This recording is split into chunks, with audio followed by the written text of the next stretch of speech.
All right, guys, I have another question from a guy, and he says, hey guys, I'm still newish here in the genuine attraction group. I'm still married, barely 19 years. I'm a pathetic male, a loser, the guy that takes all the shit and tries so fucking hard, gives her everything she wants, and never says no. Now, I did a video that addresses this specific thing, and it's called You Do a Lot for Her, Yet She Is Still Unhappy. And the title of the video is You Can't Make a Woman Happy, How to Make Your Wife Happy. And in that video, I pretty much say, and I'm going to paraphrase here because there's a lot of detail in there. I highly recommend you watch that video. I'll put it in a link below. If you are trying to make somebody else happy all the time, you've got no energy to be with yourself or even to really make them happy. You kind of shoot yourself in the foot. You give all your time and attention to make somebody else happy, but when they don't reciprocate in the way that you expect, you try harder and harder and harder. And what'll happen if you're with a narcissistic woman or anybody in that matter who doesn't really value your time and attention, they'll take more and more and they'll kind of like ignore you more and more. And as you try harder and harder and harder, you end up giving all of yourself to this person. And then you'll do something, you'll get angry, and they'll say, oh, I guess I went a little too far, or they'll fight you on it. And maybe they'll be nice to you one day, and then it comes back. And I find it's like about a month pattern. Like once you knock on somebody that's like this, you give them about 3 weeks, they'll start getting shitty again towards you. And then you have to, it's a constant battle. You always having to deal with it. So that video tells you, work on yourself. Fill yourself up first, because if you fill yourself up first, then when somebody else tries to take that from you and tries to tell you you're not enough, you'll resist it naturally. You'll say, wait, no, I care about myself, and you're not honoring who I am. You're not honoring my time and attention. And so that's the greatest gift I can give anybody. And when you don't honor it, I don't allow you to have it any longer.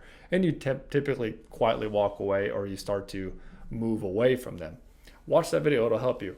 Her, on the other hand, has spent the last 4 or 5 years throwing me out over and over, mostly over my use of pot for pain management. She's accusing me of affairs now all the time. Not even once have I considered it. She calls me a narcissist. What the fuck, me? Yeah, well, that's typically what they'll do. The narcissists, they project that onto other people. They say, oh, they only care about themselves. Everything is about them, blah, blah, blah. Now, you next say, I have been chronically depressed since 15. I can't shake it. I need something to snap me out of this life and wake me up. I have a son here. He needs a man, a father, something I didn't have. Okay, so you say you use a pot for pain management, but I highly suspect that you're also using it as an escape. And this is probably what she's getting angry about, you escaping and not really facing it head on. Of course, if you're chronically depressed, then you're going to want to talk to a counselor or psychiatrist, because I'm not really qualified to help you with depression in that kind of a clinical sense. I'm not qualified legally to do that. So I can't tell you. But what I can say is what I've seen help with other people is not eating sugar, not eating, you've got to get off of like sugar, carbohydrates, caffeine, alcohol. These things can throw your emotions all over the fucking place. And so you may want to attempt doing like a keto thing, or even go all the way carnivore for a couple of months and see how that helps as an experiment. I'm not going to tell you to do it long term, but like as an experiment, you want to experiment with things. So if you're working on your mindsets and it's not working, you got to be an experiment. You got to be your own self experiment and try different things. I find that sometimes it can, magnesium will help a lot with depression. Just getting toxic people out of your life a lot of times is enough to get you out of a depression. If they're sucking off you, you're just vamping on you, they're being an energy vampire on you all the time. You got nothing left for yourself, especially if you're doing everything for her all the time and she's not happy. Right? That means that you're living in a perpetual state of failure, and men need to succeed. Masculine energy is about setting up a barrier, breaking through it, and succeeding, winning at life. But if you're set up at home to fail every fucking day at everything you do, yeah, you're going to feel like shit. You're not going to be able to do what you need to do. You're not going to have any energy. All your drive's going to be pulled out of you. So that'll make you depressed. Failing all the time and not seeing a way out of failure will make you depressed. Your son needs a father. Yeah, so you being here and asking this and breaking that cycle is obviously a strong first step. It's been chaos. I can't walk away. What's wrong with me? She is a stay-at-home mom. I support her and the kids, so maybe that's it. I'll be paying regardless if I stay or leave. If I'm 100% honest here, I love her very much, but she hates me. I feel like I've never been good enough for her. And maybe not. Maybe that's what she wanted. Maybe she doesn't want you to feel like you're good enough for her. You know, some people need that. Some, especially narcissists, they need to feel like everybody's below them. They got to always knock everybody down, knock them a peg, knock them a peg. Whenever somebody gets better than them, they get incredibly jealous.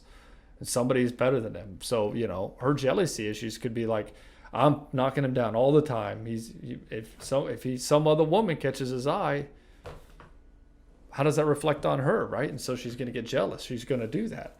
And really, I mean, I guess you're in a position where you are. You could be tempted to move on. If somebody else was nice to you and was giving you all the love and attention that you wanted, you might be tempted. I don't know. There's a lot of comments here as well.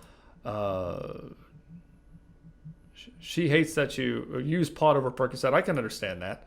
I hear the CBD oil helps. I don't know. I haven't done anything like that. She hates that. Okay, so she'd rather use Percocet over pot. Well, I think what's going on with her is I think she's correctly assuming you're using pot as well to escape from the depression as well. And I can understand that, right? She hates that you're escaping in that way. Okay, it's possible. Thinks I smoke because I love pot more than her. Well, I don't know. That's a question you'll have to ask yourself. Do you? Could you give up pot right now? See what happens, right? It's always about that. The things she feels are being put above her. I do my best to stand my ground, and trust me, it's a fault. I have these rage outs. Well, yeah, of course you're having rage outs because you're getting beat down all the time. You're getting beat down all the time. And sometimes you get put in a corner long enough, you fight back. Of course you're having these rage outs. You know, you're sitting there and you're blaming her for all these rage outs. You know, like you're blaming yourself for this, but I mean, you get put in a position like that for long, and of course, I bet you get yourself in a calm and collected area. You get your pain under control. You feel like you're winning at life. I bet you don't have any rage outs.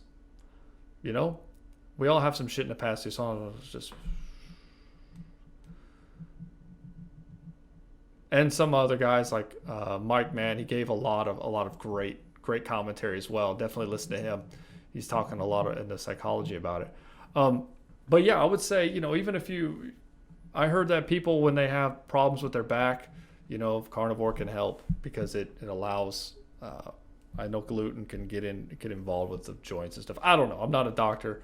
These are just things I've seen help people and help me in my life with certain things. But, you know, you do your thing on that. I would say, you know, being in a good position, you know, she's throwing you out all the time. She's telling you she doesn't want to be with you. She's calling you a narcissist. She's giving you a lot of hell. You're taking all this shit. You feel like a loser.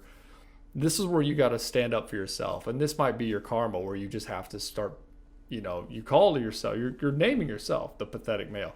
I don't think you are. I think you already know. The reason you feel like that is because it's in contrast with how you feel like your true nature is. Your true nature isn't to be a pathetic male or a loser or a guy who takes all this shit. You know that. You're the guy who kicks ass, goes out there, tries hard, makes it happen. The only fallacy here is that you're just not standing up for yourself. So you just have to get to a point where like Popeye, I've taken all I can take and I can't take no more. You know, you got to get to that point and just So yeah, I would recommend you get that book, Who's Pulling Your Strings. It's a book about people manipulating, and read it. And I think it'll help you out considerably. It's not very big. It's like 100 pages, and it's an old book, but I had a roommate that was he wasn't a psychopath, because every once in a while, like a little bit of empathy would leak through. So that tells me it's a learned behavior. So it's more being sociopath. But it was like, and when I read that book, I was like, holy shit, this guy does all this stuff all the time. And narcissists exhibit a lot of the same behaviors in certain ways. So check it out. I think that you're not the narcissist. It sounds like she is, or maybe she doesn't understand what narcissism is. You know, people throw that term around without understanding it. If you've been chronically depressed since you've been 15, you know, if you're not seeing a good counselor, a good psychiatrist, find one. And if it doesn't work out, go find another one. And if that one doesn't work out, go find another one. Keep searching them until you find one that works for you. You know, a lot of guys are like, oh, I went to a counselor, didn't help. Yeah, because you found a shitty one. Go find one that works for you. Stay in this group. You'll learn a lot here. You've got a lot of guys, a lot of support here down in the comments. I mean, hell, it's already, people are writing volumes to you. So it's only been a day. So anyways, hopefully this is helpful, and let me know how it goes.